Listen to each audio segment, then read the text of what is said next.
la paix soit avec vous, que le Seigneur vous bénisse richement. Ici Raphaël Perfection. Alors aujourd'hui, j'aimerais explorer avec vous un thème très percutant, très précis. Alors aujourd'hui, nous allons parler comme ça de la profanation des lieux saints. Alors vous allez remarquer avec moi que dans certaines églises, beaucoup de choses se font, mais qui sont contraires à la parole de Dieu. Cela peut être fait par des leaders religieux, cela peut être fait par des personnes côtoyant ces églises ou ces endroits de culte, ou encore ces endroits d'adoration à Dieu, ou encore à leur Dieu. Et cela n'est pas anodin, cela n'est pas hasard. Il y a une mystique derrière ça, il y a une spiritualité négative derrière ça. Et c'est ce que nous allons voir aujourd'hui. Alors nous allons évoluer dans cette vidéo dans 3 points. Pourquoi la profanation de lieux saints? Et qu'est-ce qui pousse à le faire? Et enfin, quelles sont les répercussions de cela? Alors, vous devez savoir avec moi que ici déjà nous parlons d'un côté négatif.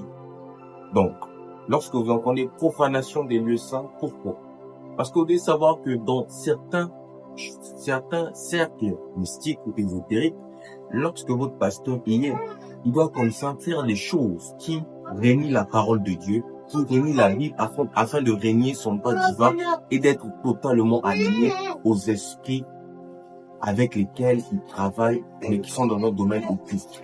Voilà pourquoi vous allez remarquer avec moi que la plupart des personnes comme ça, qui sont dans le milieu religieux, actionnent comme ça, parfois, leur esprit à faire des choses parfois que la Bible défend.